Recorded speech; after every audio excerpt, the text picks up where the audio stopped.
YouTube. My name is Blaze Brown, and I'm going to show you some beginner calisthenic exercises that you can do at home without the use of equipment, and how to warm up properly so you don't get injured. A lot of people have the misconception that they can't work out every day, but if you do warm up properly and you don't push yourself to an extreme level of discomfort that then ties into an injury or a potential injury, you can work out every day. You just have to train right. So the very foundation of calisthenics begins with your wrists. And to bulletproof your wrists, what you can do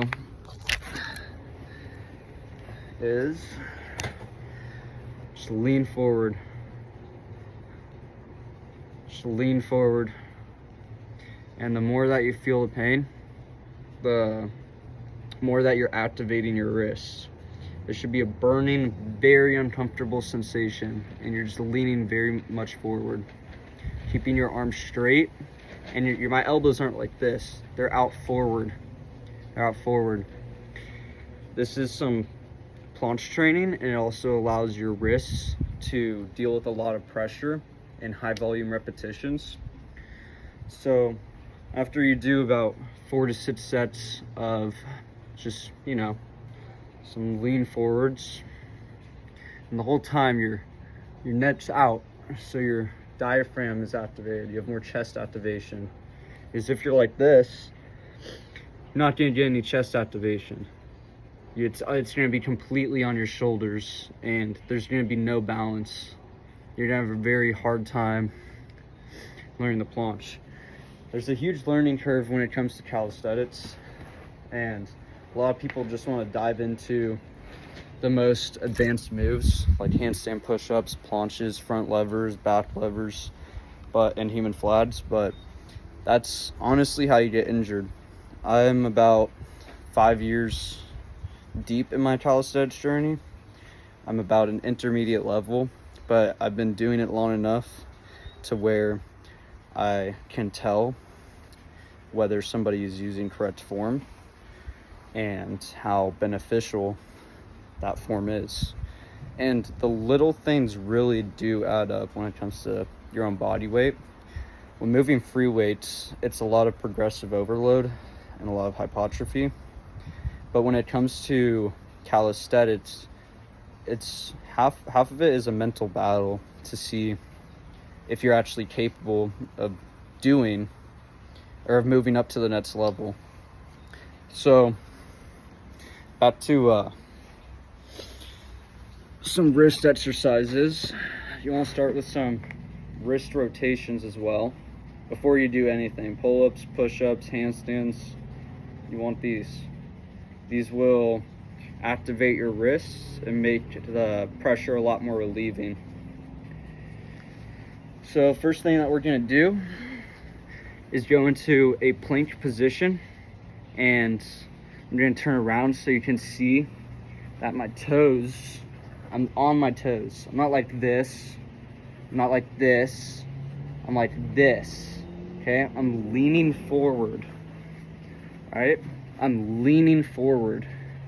And that right there gives me a shoulder, trap, chest, core, back, and lower back activation. So when you do that, you can do a variety of push-ups. And a lot of people don't really know the difference between a tricep push-up and a chest push-up. As you can see, that my elbows are flared out with the chest and my elbows are in with the tricep. Therefore, the tricep is a lot more activated when doing this. And it's almost like a lot easier because you have more extension. You just fly. Right? But when you do this, see how my elbows rotate in or rotate out when I'm doing triceps? They rotate in when I'm doing chest. They work completely different muscles, but to the untrained eye, they look almost identical. And that will allow you to do double, triple the amount of push-ups you're doing now if you switch between different variations. And no, that is not cheating, because a push-up is a push-up, but it's a way for you to build strength in different areas of your arms and body, so you can progressively overload into the next workout. And at the very beginning of my calisthenics journey, I was obsessed with pull-ups. I was doing about 100 every day, beginning of 8th grade. Now I'm my second year of college. And then that kind of fed into doing X amount of push-ups, X amount of pull-ups, X amount of seconds holding a handstand. And let's just say that consistency is key, because without consistency, you're going to lose your gains. And you really have to be serious about your calisthenics journey. I like to use my extra energy whenever I'm feeling a little bit more uplifted, whenever I'm not doing something super strenuous. What I like to do is just take 30 seconds. I'm warming something up in the microwave. Boom, I'm doing 30 push-ups. I'm waiting for something a game to download. I'm doing some push-ups. I'm watching Dragon Ball. I'm doing some push-ups. Or I'm holding a handstand. So whenever you have that little extra energy burst and you're just ready to go, then use it, because it'll come back many times throughout the day. And the more that you do, the more energy reserve will build up, and you'll just keep getting better and better. And it, progress stats. So it's all about balancing what feels right. And if something doesn't feel right, then you should research it. For instance, I injured my front rotator cuff on my right shoulder a couple of years back, and I didn't stop having problems with it until about 2.5 years after. And it's because I completely neglected it. I didn't do any band warm-ups or any shoulder stretches or really anything to counteract it. And I actually injured it trying to PR my bench press. But it's really not worth the ego lifting, because you get set so far back. And a lot of people don't really know that until it's too late, or unless they see somebody get seriously injured trying to PR. But we're gonna get back to workout. So we start with the push-up, basic tricep and chest push-up. All right. Now we want to perfect that form. We want our wrists stacked. We want our hands out like this. All right. And then your elbows forward, toes pointed, back straight. And when you go down, it's not about how many reps you can do or about how heavy you can lift. It's about control. That goes with calisthenics and both weightlifting. So it's really nice to get stretching as well when you're doing calisthenics. I feel like everybody here knows how to do a push-up, so I'm gonna move on to maybe a less common move, the handstand. And a lot of people have a huge misunderstanding when it comes to doing handstands, because they just throw themselves up. They're just trying to throw their legs above themselves. But in reality, the best way to do a handstand is to not only warm up your wrists, but to stack your shoulders over your elbows, over your wrists, and make sure your hips are in line with your toes. What I mean by that is you could start like this, just getting the feel of it. And then once you get that feel, you put one leg forward, have your arms completely straightened out, not elbows in, elbows out. And you want to almost be looking up like this, so your chest is activated. You want to be actively leaning forward, so your balance counteracts each other. When you're doing a handstand, you are grabbing the ground. Otherwise, you're gonna be all over the place. The control from a handstand comes from the constant battle between your fingers and your palm. So what your handstand should look like is like, it's like this, a constant battle. Now I'm going to just show you how I do it and then explain it a little bit more. But I start standing, I have a foot forward, a knee bent. I have my other one like I'm about to run, I'm about to take off. So instead of running, I'm throwing my hands on the floor, stacking my shoulders, stacking my wrists, stacking my elbows, stacking my hips above all of that, so I'm in a straight line. And you want to clench your ass as well. That will provide a lot of balance, and the more you do it, the better you will get. And I really recommend wall assisted handstands. I just don't have an open wall, so I can't really teach you that. But to do that, you want to start like this. Imagine a wall where the camera cuts off. You go like that, then you start going up, and you start going forward until you're in a handstand. But back to the nitty gritty. Do this.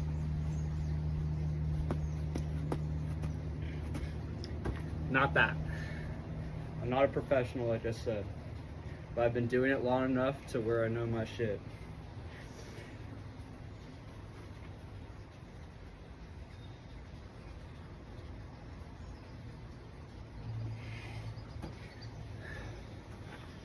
I don't know if you could tell, but the only reason I went down was because I put too much weight on the back of my wrist. It's basically like this in a handstand.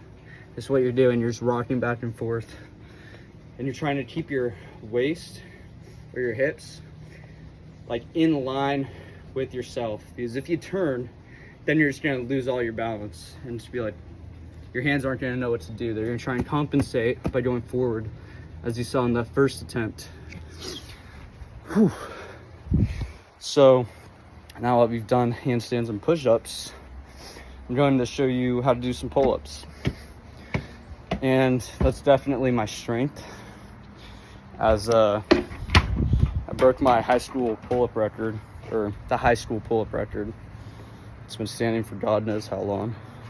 But I did about 30 pull-ups, and we're just gonna go over kind of how to get a really good form pull-up, because a lot of people really don't have good form when it comes to pull-ups. And I feel like seeing my back might help to see what's being activated. So wish I had a better angle. I'll get you all right. One take, by the way. Look, I have a industrial Olympic grade pull-up bar, and what you're gonna want to do first, when you get on the bar, it's gonna be really difficult if you're not used to it to grip the bar right here, but you want your wrists, your knuckles pointed at the sky, because if your knuckles aren't pointed at the sky, you're gonna be doing pull-ups on your fingers and on your calluses, and it's just gonna pinch your skin. And yes, that builds calluses, but it hurts like a motherfucker. So we're gonna start with gripping it correctly, and you can either do your thumb over or your thumb under, and then you're gonna squeeze your back. You're gonna grip the bar as tight as you can, put your feet together, and then pull up with your chest, like so. It's almost like a like a row. It's almost like a row on a pull-up bar. So you're rowing yourself up.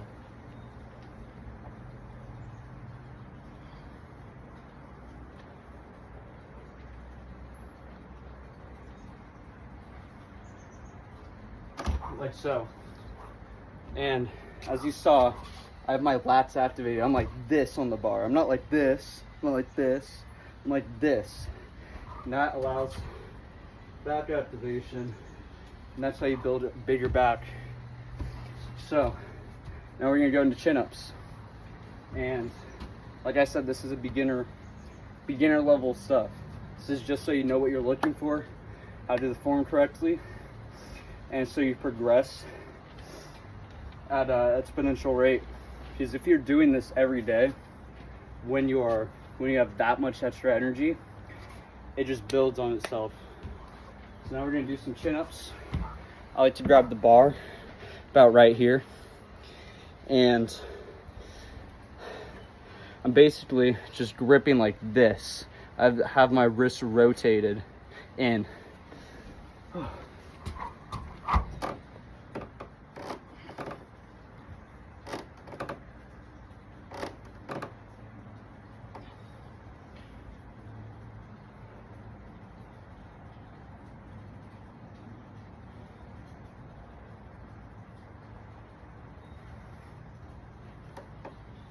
One good thing to imagine when doing both pull-ups and chin-ups. Chin-ups is a supinated grip, by the way. Pull-ups is when your hands are forward. When doing chin-ups, it's best to imagine, and pull-ups, it's best to imagine your elbows like together going in, and then that gives you that full body activation, and you're able to do a lot more because you're using a lot more muscle than just your bicep. And to conclude this video, because I'm pretty tired and it's like 80 degrees out here, I'm going to show you how to do some dips properly, just real quick. I'm not cutting this shit. This shit's as raw as it gets. Genuinely. So these are my dip bars. I have some 50-pound bags of pebbles on them. Cheese concrete pebbles. They're like $2 to $6 from Home Depot. But it's so your bars stay in the same place. And what you want to do is activate your triceps. Go kind of put your chest forward. Get your legs tucked in next to each other. Like activate your traps and shoulders by leaning forward a bit, looking up, and then you go down to about a 90-degree or deeper, wherever you're feeling, and back up. And what I did there was my elbows were a lot more flared. There's this, and then there's this. I don't know if you can tell the difference, but it's all because my elbows are in a different rotation. I went from this to this to this. And when doing dips, it could be a tricep or a chest exercise, whatever you're really focusing on. If you want a more chest dominant dip, you put your chest forward like this. And you're moving your chest and your elbows, that's it. If you want a tricep dip, get a little more activated, stacked up a little bit, and just go for it. The only difference is my chest isn't as out and my shoulders aren't as, or my traps, these things aren't as forward. I'm not like this, I'm like this. Or it could be like this. The more you lean back, the more you lean forward, it's how much more your chest and your tricep will be activated. And it's all about finding a balance within yourself, because you shouldn't be listening to anybody online, and you should be you should listen to people online, but you should take it with a grain of salt, because not everybody's a scientist, nor myself. But through trial and error, you'll find out where you stand. It's always important to have water with you. I know it's got a pink gallon with me. Got it for like $2 at the dollar store. Gone through many gallon jugs, but I recommend drinking at least 1 gallon to 2 gallons of water a day. If you're not, you're simply not doing enough. But that's going to conclude my beginner calisthenics workout. And like and subscribe if you want to see more. This is my first YouTube video, so this is really shot in the dark, but may as well teach what I know. Peace, boys.